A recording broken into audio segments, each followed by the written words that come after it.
Well, joining me now to discuss all this is a Republican strategist and former chair of the anti-Trump Republicans, Mair, the Conservative talk radio host sensation, Ben Ferguson, I think he wrote that, and the CEO of Outkick, Clay Travis. Well, welcome to all of you. A stellar panel to debate all things Trump, who is, of course, the elephant in the room. So, Liz, let me start with you. Trump is basically now calling for all Republican debates to be cancelled. Without him, there's no point. The Republican Party should save their money, invest it all in going after Biden. Meanwhile, the president is having a whole plan to try and keep him on his feet.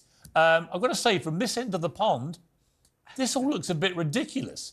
You've got a guy facing 100 criminal charges, and you've got a bloke in the office who can't barely see or walk straight. What is happening? It's pathetic. I would just like to say at this moment that I'm British as well as American, and I am leaning really hard into being a conservative, which, given how bad our polling is, should really tell you something. No, it's pathetic. We have a nation of, 350 million people, and this is the best we can do. I'm just lucky I live in a state that nobody's going to be contesting, so I can write in whoever I want and feel good about my vote. But generally, yeah, it's a complete disaster. It's a complete disaster. Ben Ferguson, it's a complete disaster. Yeah, I wish you'd stop showing those videos of Joe Biden, because you're about to get rid of the candidate that I desperately want to run any Republican against. So if you'll stop doing that, and let's just say he's brilliant, let's say he's competent, let's say he is a vigorous young man, just like Ronald Reagan, that would make my life a lot easier. But the reality is, Democrats right now put themselves in a corner. If you look at Joe Biden, honestly, right, the way that you just did, you got to be sitting there going, what the hell are we doing? But they're stuck with him. And then you look at Kamala Harris. You say, okay, well, maybe Kamala will calm down people because they'll say, hey, if someone has to take over, at least they'll like the VP. The problem is her approval rating is even worse than Joe Biden's right now, which is at Jimmy Carter levels. So it's a disaster for them. As for the Republicans, look, I think any Republican, Donald Trump, DeSantis, or if somebody else comes along, I don't think it's going to happen based on what I saw at the debates last night, but if someone else came along, they all want to run against Joe Biden because there's no way he can campaign vigorously, and I don't think COVID's going to save him from doing more debates in the future. I think this guy's a train wreck, and they know it.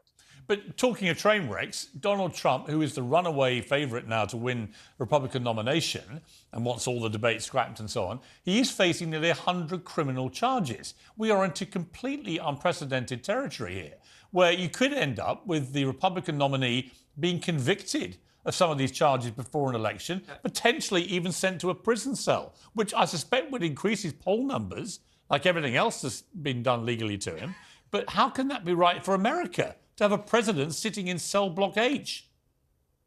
People aren't worried about it. I mean, that's the reality. They're not worried. The Republican Party he may has not be, made it but clear. you should They're not worried. As an American No, I'm not either, because I think that these charges, and if you look at them, they're pretty ridiculous and egregious. You made up charges in Georgia when the statute of limitations had already run out, for goodness sakes. And when you fight these, I don't worry about it. And I think the American people showing that they still support him in the Republican primary, he's got a 40-point lead.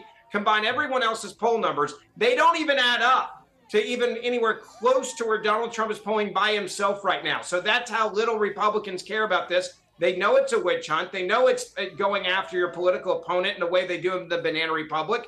And the poll numbers show that the majority of Americans, the Republicans, are smart enough to understand this is political crap. It's Banana Republic crap. It's what they do in Russia and China, and they're not worried about it. That's why he's still polling where he is. All right, Clay Travis, you like DeSantis. I've interviewed Ron DeSantis. He's an impressive character. He gets stuff done is his big mantra. He's done a very good job as governor of Florida, no doubt about it.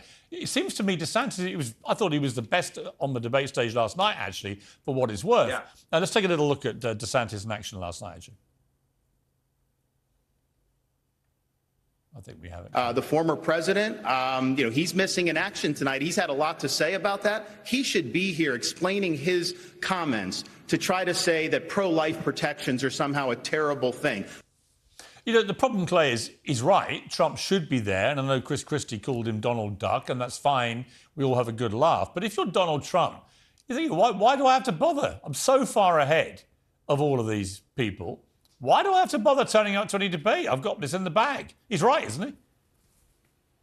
Well, Yeah, he's right now so far, and that's why the biggest question coming out of this debate, and thanks for having me on, Piers, by the way, is everybody else needs to drop out of the race, but potentially Ron DeSantis and Nikki Haley, they need to be able to fight it out, figure out who is the unquestioned number 2, and then they need to have a head-to-head with Donald Trump. And remember, as crazy as the Democrat process was in 2020, what did they do? Joe Biden got smoked in Iowa. He got crushed in New Hampshire. He left before the vote was even taken in New Hampshire. I think he finished 5th and 6th. And then what happened? James Clyburn, congressman from South Carolina, said all that matters is beating Donald Trump. Joe Biden is the choice. He's our guy, and it was over. The Democrats said, we're going to pick the guy that we believe is the most electable. It's old, boring, plotting, dementia Joe. They may have gotten lucky with COVID happening, honestly, because that allowed them to keep Joe Biden in the basement and not get out, and everybody could see how physically frail and mentally diminished he was. But they made the decision he's the guy that's most likely to win. Think about this, Piers. Ron DeSantis or Nikki Haley running against Joe Biden would be a unmitigated disaster for Democrats. And I think what's changed here is a lot of Republicans are so convinced that Joe Biden is going to lose that they aren't even focused on the electability angle as much as they can be. I think the but problem, remember, I think Trump has half of the electorate right now. The other half is for somebody else. Right. Here's the problem, I think, for your guy, DeSantis, is I think it's a charisma issue. That most people think he's competent, he's done a good job, blah, blah, blah. He just doesn't have anywhere near Trump's charisma. Funny enough, the one with all the charisma on the stage last night is Vivek Ramaswamy. If you could inject that charisma into DeSantis with his experience as governor and success, you probably have a very, very, very compelling candidate. Let's take a look at Vivek. Transgenderism, especially in kids, is a mental health disorder. We have to acknowledge the truth of that for what it is. Campaign. On parental rights in schools. Parents have the right to know. The very people who say that this increases the risk of suicide are also the ones saying that parents don't have the right to know about that increased risk of suicide. And I'm sorry, it is not compassionate to affirm a kid's confusion. That is not compassion, that is cruelty. So I will ban genital mutilation or chemical castration under the age of 18. So I also want to play now the Christie gag about Donald Duck, because it was funny. Let's take a look at this. And I want to look at that camera right now and tell you, Donald, I know you're watching. You can't help yourself. I know you're watching, okay? And you're not here tonight, not because of polls and not because of your indictments. You're not here tonight because you're afraid of being on the stage and defending your record. You're ducking these things. And let me tell you what's going to happen. You keep doing that, no one up here is going to call you Donald Trump anymore. We're going to call you Donald Duck. All right. Now, you see, he's quite funny, Christie, and he's a bit of an old bruiser. I like him. I've known him a long time, and that was a funny gag. If you combine his humour and kind of pugnacious style with Vivek's energy and dynamism and charisma, with the competence of DeSantis, you've got a very, very strong candidate. The problem is none of them have the other two components. And Trump, in his own way, love him, hate him, think he's the worst thing ever, or the greatest thing since sliced bread. He has it all. And that's why, at the moment, he's steaming ahead. Yes.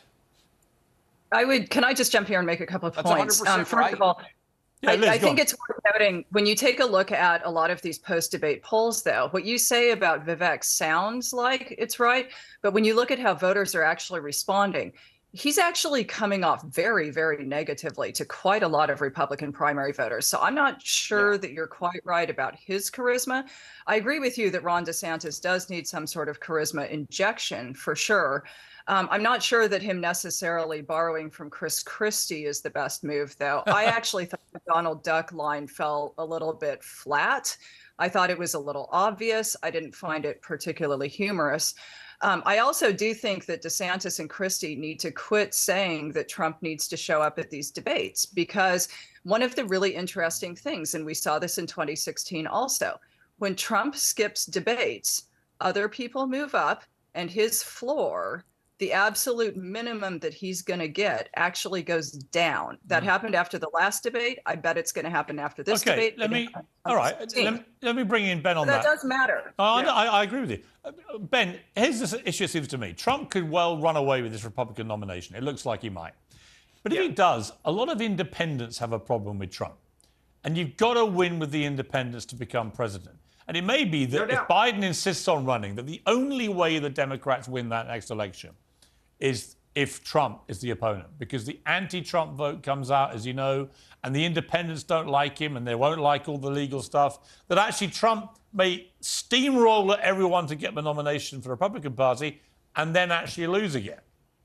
Yeah, look, I think that there's two things here with Trump. It depends on if he can be a disciplined politician in a general election. And you'll probably laugh at the idea of him being disciplined. But look, he's been pretty smart recently. And I think he's starting to understand that he's got to be smart about how he talks for the same reason that you just said. If he talks about the here and now, and he doesn't take those loaded questions about the past and relitigating the past, and he talks about gas prices and interest rates and the economy and securing the border and building the wall, he will destroy Joe Biden. If he is undisciplined and he goes back and tries to litigate the past and say, I won the last election, he gets bogged down in that, you're right. There's a chance that Joe Biden could win. But Joe Biden will not win because he has the best set of plans for this country or ideas. He is a disaster, a stumbling, falling down disaster. He would win because he's not Donald Trump. I want to end by getting all of you. He will also win. Well, hang on. I've run out of time. Here's what I want to ask all of you. And I need straight answers. I want to have the two names for the two people that will face off in this presidential race next year. I want to have a name of a winner as well. So, Liz, you go first. That's tough to say. It's really tough to say. Right now, the polling does suggest it's going to be Biden and Trump, but I have this sneaking suspicion that somehow it could end up being somebody like Brian Kemp versus Gavin Newsom or J.B. Pritzker, because I think both of these guys are so old and decrepit. All right. And well, you can't name they a load of names. They might die. I need two names and a winner. Go on, Liz. Okay. Well, let's go with Newsom and Kemp. And I think in that contest, I think Kemp dusts Newsom, and I'm a happy camper. Okay. Ben? I'm just going to go back to reality. I'll bet you seats at Wimbledon because it's on my bucket list, Piers. It's going to be Trump and Biden, and no one else matters. And who wins? I think Donald Trump. I think Joe Biden, and what you showed earlier is going to be what you're going to see for the next year and a half. There's no doubt about that. And by the way, there will be far more added to the greatest hits too. Clay. Yeah. Two names and a winner. All right, I'll give you a fun one. Piers. I think it's going to be Donald Trump. I think the Democrats are going to end up drafting Michelle Obama. Wow. And I think it's going to be Trump versus Michelle Obama. Wow. And Michelle Obama finds her way into the White House. She would be amazing. But I don't. Shoot her into the Democratic debates. Get ready. She'll come in at the convention. I actually, Clay and I agree on this. She would be great. I think she would be great. I actually think she was. I think Biden is going to get so much worse physically that it's going to be impossible, and they'll have a brokered convention, and they'll have to find somebody new. Michelle Obama would be formidable. I think a really good candidate. I just don't think she'll ever do it. But we've got to leave it there. We'll find out. Thank you to my pack. I appreciate it.